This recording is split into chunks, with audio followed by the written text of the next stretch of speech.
Hello and welcome to the Fierce Urgency of Now in Today's Schools podcast. I am Dr. Cynthia Mama J. Johnson, a voice of hope in education, and I will be your host. Thank you, as always, for joining me for another episode. Before we jump in, let me remind you why we gather. The Fierce Urgency of Now in Today's Schools podcast is dedicated to disrupting, interrupting, and dismantling barriers to changing student outcomes in our nation's schools. Why? Because our students need us now more than ever before. So we've got to come together to meet students where they are, not leave them there, but then elevate them to a whole new level. My guest today is one of those individuals who is elevating children and students and families to a whole new level. Please welcome with me Dr. Sonia Matthew. Welcome to the family today. Thank you, Mama J. I'm so excited to be here. This is awesome. I'm telling you what, we had a great conversation off camera, and now we are on the camera. So we're going to bring the fire today because we know that it's moving in our spaces today. So let me take a moment to introduce and just tell you a little bit about Dr. Matthew. And one thing I love to do is I love to step back and allow Dr. Matthew to tell the rest of her story. So here's the beginning part. Dr. Sonia Matthews' experience spans over 27 years, includes roles as a teacher, reading specialist, talented and gifted coordinator, middle school assistant principal, and currently as an elementary school assistant principal in the state of Maryland. She is an executive board member, assistant principal representative for MAESP, which stands for Maryland Association of Elementary School Principal, and she contributes statewide as a co-chair of the Maryland Research and Trends Committee and the newly formed Diversity, Equity, and Inclusion Committee. Woo! I have to stop right there. I had to catch my breath because I was excited when I saw those three words. But Dr. Matthew, please tell us more about your journey and your story. Oh my goodness, the passion, Mama J, this passion is just, oh, I'm trying to sit still. So, my story began 27 years ago. I was 22 years old and a newly minted teacher from Ottawa, Canada. And Wow. I was recruited by Dr. Patricia Lyons, who is now retired, but she saw something in me Love it. and she wanted to take me in her arms and bring me all the way to Texas. And that power of one Come on. person who Come just on. who sees you, Woo. and it was literally, she saw me and stopped me at this job fair. And she was the first one I met, Mama J. Yeah. I thought to myself, this is going to be easy because I just got here and this lady scooped me up. So I went to all the different states in that job fair, to all these tables, and they did not want Sonia Matthew because Mm. Sonia Matthew came from Canada. Right. So that means all the stuff that they have to do, right? And they weren't even Wow. thing. Wow. It's not something you can just do easily. Right. So Right. understand why they would have said, no, we can't do this for you. But Doc was going to do whatever it took to Right. bring me to Temple, Texas, from Temple, Ottawa, Texas. Canada. And that changed the trajectory of my life. So I Yes. started teaching, and I was in this little school in this, it was generational poverty. Right. And I was placed very intentionally with, God rest her soul, Miss Judy Hicks, my principal. And she really was someone who mentored me, Mhm. but let me be who I was born to be. And Yes. that is someone who is just as you said in the beginning, to lift those babies up, Yes. right?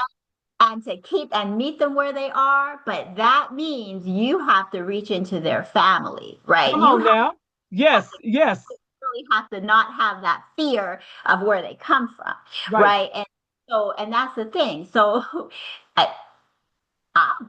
back then, and I'm still this way, you want to save them, but Right. now I've learned I have to give them the tools to really, Right. Come you on know, now. right? But back then, Woo! You when can't just save them. You can't just right, love them. You Yeah. need to make sure they have the tools to be fully equipped. Come on now. Don't start something now. Don't start anything now. And that's really how the journey started. And I Yes. was just allowed to be who I am. So I was going into their their neighborhood and knocking on doors. I was taking them back there. That was 1998. I was taking them in my car, taking them to the Yes. park, getting them, making sure they had mentors. So that's really something I did from the very beginning. And still to this day, Yes. 27 years later, being in the classroom, but outside the classroom in leadership roles.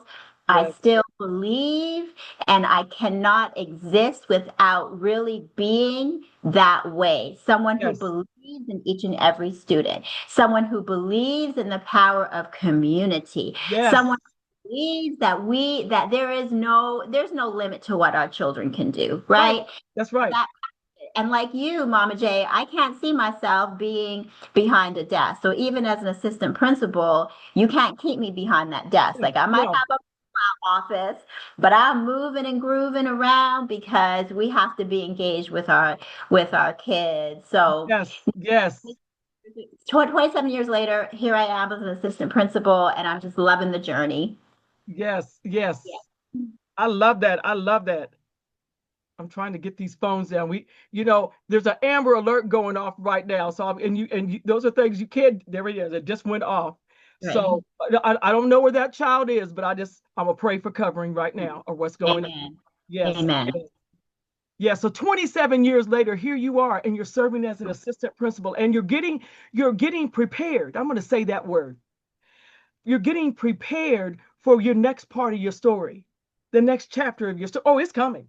I'm gonna speak those things that are not as though they were. I'm gonna say that right now. It's coming. So I I'm receive just it. excited for you. Amen. I love it. I love it. I love it. Tell us about any roles or any awards or anything that you've received. Well, my recent award, I am now 2025 Maryland's Outstanding National Assistant Principal of the Year. Come So on that's now. Come on. I tell you. Oh my goodness. I tell you, that is so exciting for you. And just look at the platform that it gives you. yes, Take those steps. Utilize that platform. yes, Share your story of ab- growing up. And you know what? I love one of the things that we said off camera, but I want to say it right here because we are living proof that miracles happen every single day. You and yes, I both yes, suffer from a severe speech impediment. yes, And I just stuttered right there. It's here I yes. am. I'm grown. This S is still mess me up sometimes. But both of us had a stuttering problem. And Mhm. here we are on this platform sharing our story, sharing the journey. I love that. I Absolutely. love that. Absolutely. And it wasn't only a speech impediment, but it was also not being able to speak English. I mean, I Yes. was taken. So my parents came from a village in Right, India, right, poor village, and they right, immigrated in the early 70s. And so when I was born in 1974, Mama J, I was not able to obviously go to school, right, right? I right, had to right, be in right. Wow. childcare because my parents had to work. And so what they had to do, because they did not have a choice, they Right, had to send me to India, not back to India because I was born in Canada. right, So send me as an infant to this village in India with my wow. grandparents. And so when I was school age, I was now 5 years old. Right, So I right. had to leave. And, foundationally, this is where we really learn so much, right? The Mhm. bonding as an infant, all of those different aspects of our just being a baby. And Yes. so being ripped away from that and then Wow. into a kindergarten classroom in Wow. Ottawa, Canada, with immigrant parents who amazing parents, but they had to make it in the new world, Right, right? right. They had to Woo. make it. And the reason they're there is to make life better for their children. So my Yes. brother and I have one brother who's 5 years older than me, but that was their purpose. That is still all they care about are their kids, right? Like that's Right. their and so having to navigate that and when you're Uh-huh. so young, so that really may have been why I couldn't really speak. I stuttered because it was such a different environment. I really Right. don't know, but I do remember the trauma that came along with that, Right. right? All of the challenges of being different. And we talked before we aired, it really like your studies on your dissertation on belonging. That's really a passion for me because I've lived that. And maybe Yes. that's why in 1998, when I was planted in this school as a teacher, all I wanted to do was reach into those families because while Yes. I may Yes. not have the same culture, why I may not be of the same area, right? Like Right. Canada or the type of like whatever it is, the social differences, the context, whatever it is still different than what I knew and what I've experienced and how I was encultured. But there's still that commonality of, Right. like you said, reaching these babies where they are. Like, Mm. what are we going to do? So if these children are coming to school, and what I encountered, it was a third grade classroom. I encountered children who were just, we'll say, disobedient. And I was a brand new teacher. Hmm. I was a brand new teacher. So we have disobedience, we have hyperactivity, we have just, You had everything. right. Everything going on. You got kids of all different, learning modalities, and I'm brand new. So yes, we have what we learned, and I went to one of the best teachers colleges in Ottawa. We only have 30 in the whole country. So getting Okay. to college in Canada is like getting into medical school. It's Okay. not. So the standard of education, super high. But Love it. now going into a challenging classroom. Right. These children are contending with generational poverty. Uh-huh. There is so much research around Right. what we don't have, the resources that we must provide in that classroom. We need to make sure those students get those resources. Right. But we have to understand what they are having to be challenged with in their home environment. Yes, So we if have to understand that. Woo, that's good. right, and if we're not reaching into those home environments, Right. how can we really honor their lived experiences? Right. And Woo. did at a very young age at 20 22. I just turned 23 actually, but there was that desire, and again I attribute it back to my own upbringing, and Right. again Right. I may not be racially identifying or culturally identifying. My Uh-huh. story still connects, and the empathy is very much alive because I also had to endure, being in a classroom and not only stuttering, not only not knowing English, but also I was a hyper kid. So I was Yeah. the kid that I couldn't sit still either. I was always questioning. Was always like, what are we doing? What I'm wondering and I asking love it. questions. I was pretty much the same type of kids, the same type of behavior Right. that Right. I was encountering in the classroom. So, I love that. I love that. But I love the fact that you've taken time to share your experiences. And for me, what it's done is that it's just give me a greater insight into the fact that you get it. You get it that it's beyond just a child, that you do have to reach and you have to connect with those families. When families send their children to school, they want the absolute best for them, and they want the absolute best teachers. They want the absolute best principals and assistant principals. I think that today that you've given us an example that you have that heart. You've got to have a heart for children. But I love one of the most important things that we've talked about so far is the fact that you can't just save them. You can't just love them. You've got to make sure, and these are my words, you have to make sure that they're fully equipped with the tools, yes, the essential tools to be able to navigate their futures. So if they're in elementary school, they need the tools to be able to navigate middle school. If they're in middle Mhm. school, they need the tools to be able to navigate high school. If they're in high school, they need tools to be able to navigate college. That's what it takes in our Mhm. schools today. Well, I'm going to say this. I believe that you've already answered the first question, because the first question centered around, why do you do the work? You showed us your heart today. You hear me? Why do you do the work, and why do you keep doing the work? Because you have that empathy. You understand what it means to reach into the families. So I'm going to jump into the second question. From your perspective, what is the fierce urgency of now in today's schools?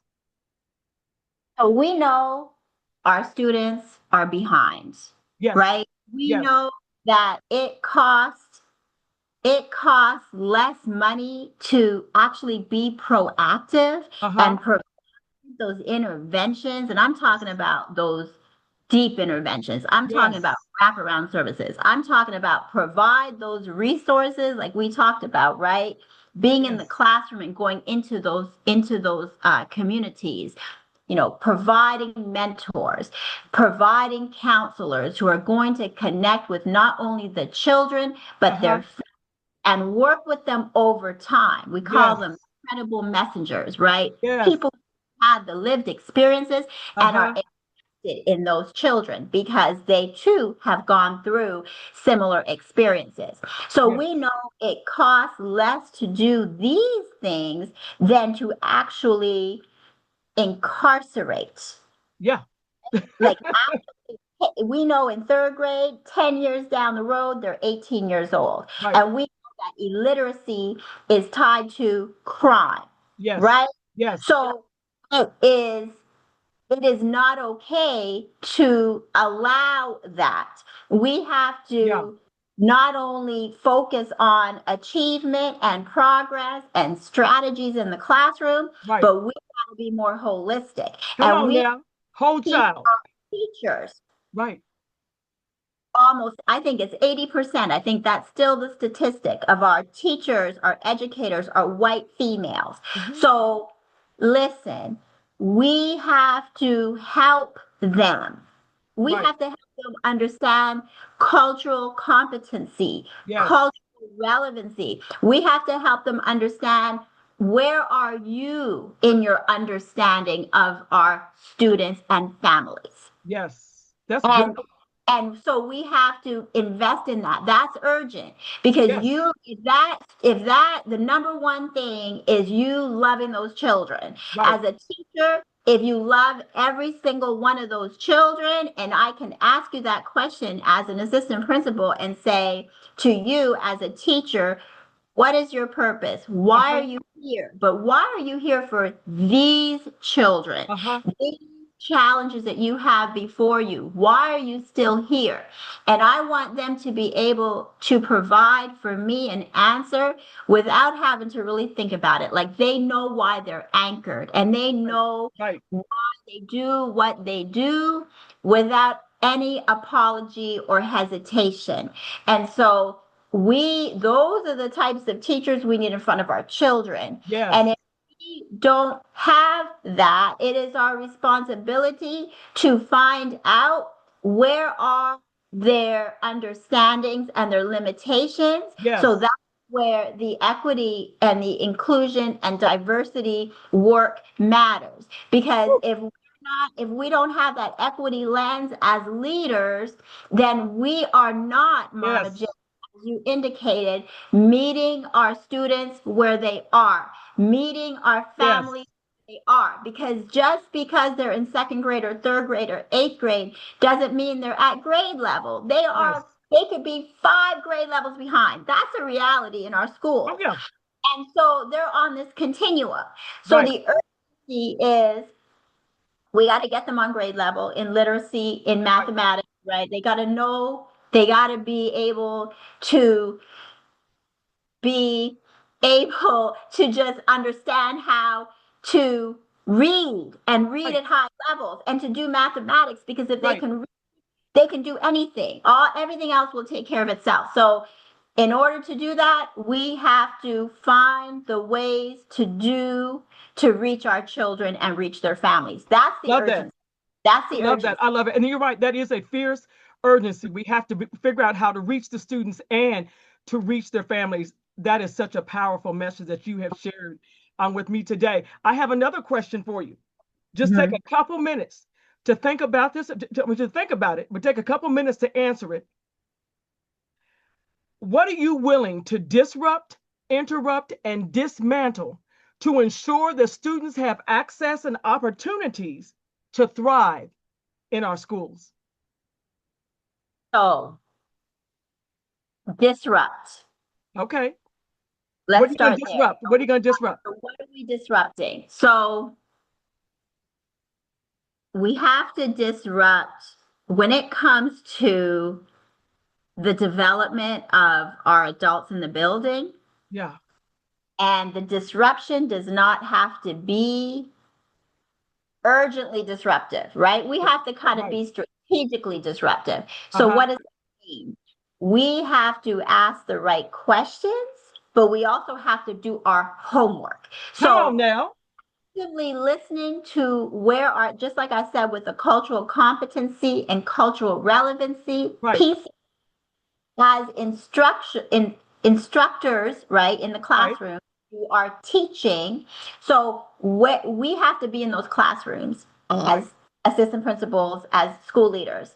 And we have to be able to really know the pulse of that classroom and the pulse of that teacher. Yes. And that's where the homework comes in. So we're collecting data, we're Right. listening actively, we're looking, we're talking to students, we're talking to teachers, and they're feeling that safety. We got to build that safety before we disrupt. Because now, when we do that disruption of questioning them as far as their practice, they're more apt to come and to us and listen to us, right? They're coming over Yes. to our to listen to what we have to say. So that would be the disruption piece because those educators are impacting so many students. Right. So that would be disruption. And then the dismantling is that Okay. there's interruption, Yeah, interrupt. you can do one or you can do all three. So the next one is interruption.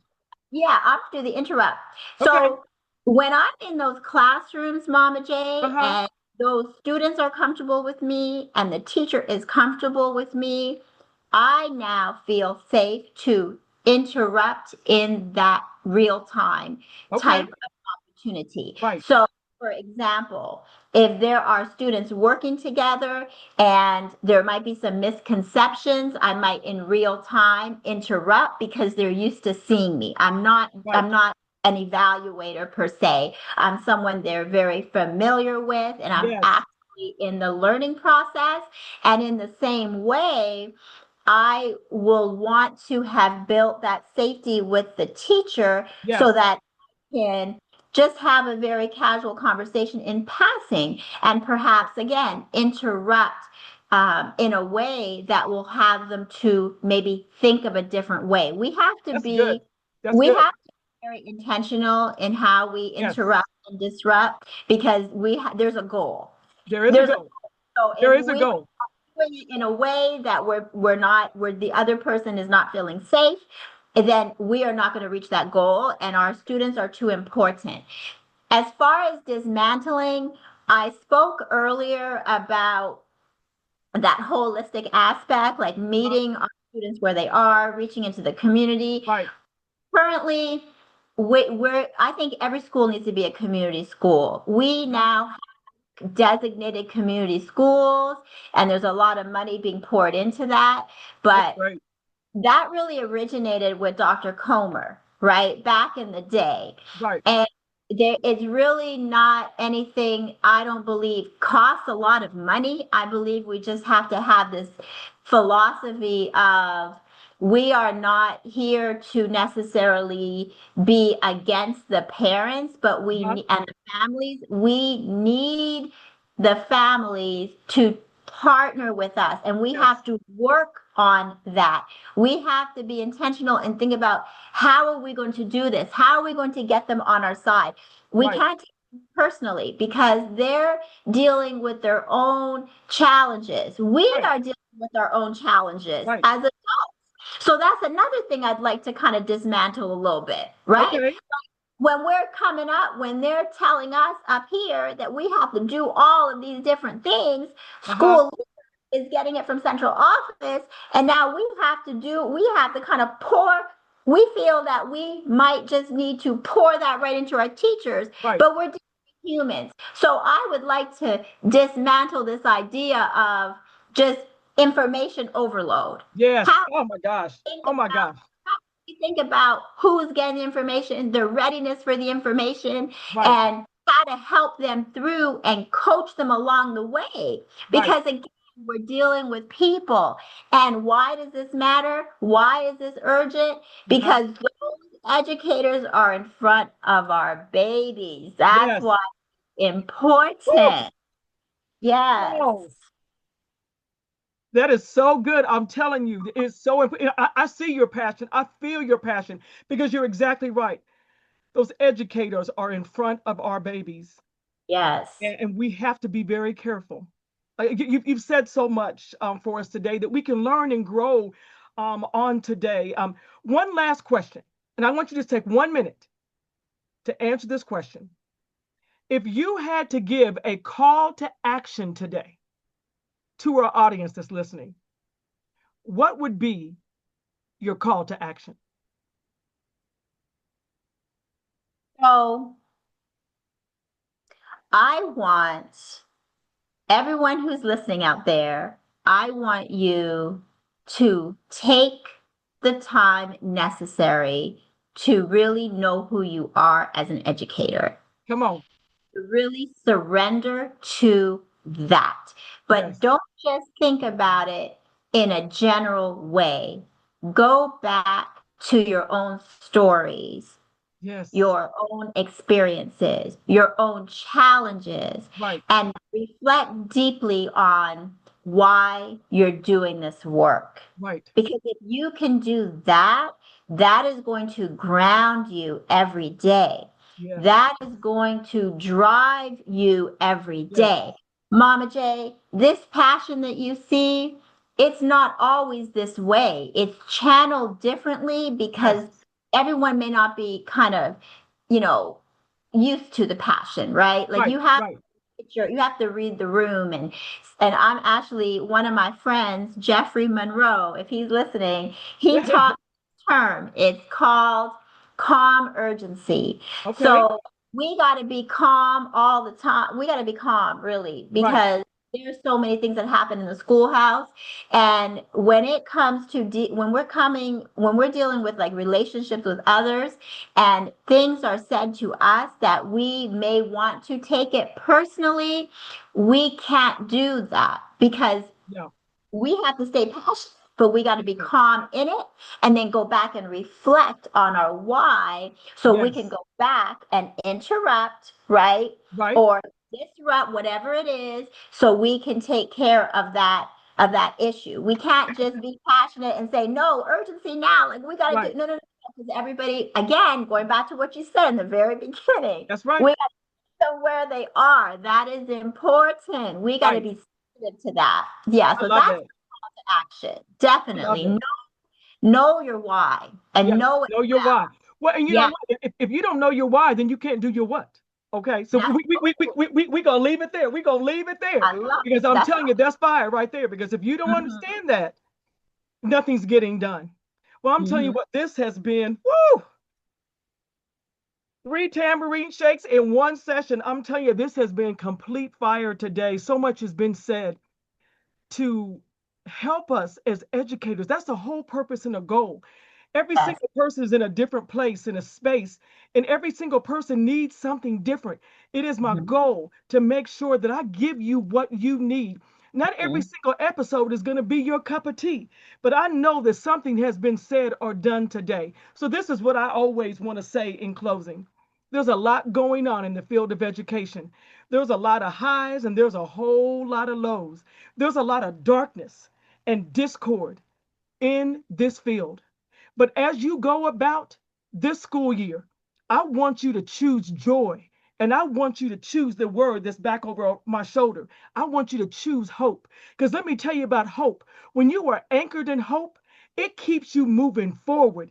It keeps you excited about the work that you do. And whenever the storms come, because I'm telling you, they're going to come and they're going to rock your boat and they're going to ship, they're going to move the ship many different places. But when you are anchored in hope, you stay grounded in what you are doing, what you're doing, and what you're called to do. So today, I want to say to you in closing, regardless of what it looks like, regardless of how dark it gets, the light will shine again. And until that time, this is what Mama J always says: I'm going to let it shine, let it shine, let it shine. Thank you, Dr. Matthew, for I being love here with it. us today and delivering a beautiful and passionate message to us. Thank you. Thank you. This was so fun. And I'm thinking about the word hope. And let me just tell you what came to my spirit. Okay, come on. Our purpose exists. Come So on. we purpose, our why, and it's Yes, in hope. that's It's right. in hope that our purpose exists because That's it. with I love that. I love we that. I just came up with that. You Woo, can use it. love it. I love it. I love it. I love it. Thank you so much. Thank you, everyone, for listening today. As you can tell, we could keep going and going and going. But for right now, we're going to say so long until next time. Much love. Thank you.